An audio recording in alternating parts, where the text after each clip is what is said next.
Minisita avunanyizibwa ku by'obusuubuzi n'amakolero Amelia Kyambadde ayagala bamusigansimbi balowooze ku ssensimbi materekero g'ebintu n'ebirime mu ggwanga kiyambeko okutereeza akatale k'ebintu mu ggwanga. Twagala ebyagi bibeere nga bituuka ne mu byalo. Lwaki? Ekisooka bituyamba okutereeza akatale k'ebintu ng'emmwanyi, price stabilization. Bituyamba okuba nitubeera n'omutindo mu bye tulima, kasooli, emmwanyi, omuceere, ebintu eby'engeri eyo.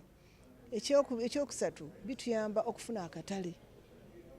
Bw'abadde mu nsinkano n'abakungu okuva mu ggwanga erya Canada, Amelia Kyambadde ategeezezza ng'eggwanga bwe likyalina okusoomozebwa okw'amaanyi naddala bwe gutuuka ku birime, ng'embeera eno ereetedde abalimi okufiirwa ensimbi nga bettanira akatale akamangu. Naye katogera n'osanga nti abadde kasooli leero omutunze bweziti, wayitawo omwezi gumu kasooli n'agwa, naye kijja kutuyamba.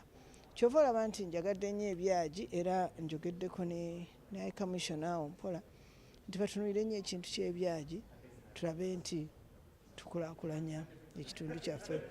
Emirimu egiri emitala w'amayanja okutumbula obulamu bwabwe obwa bulijjo oluvannyuma lw'amawanga agamu okuggulawo emiryango gyago n'enkolagana ne gavumenti ya kuno.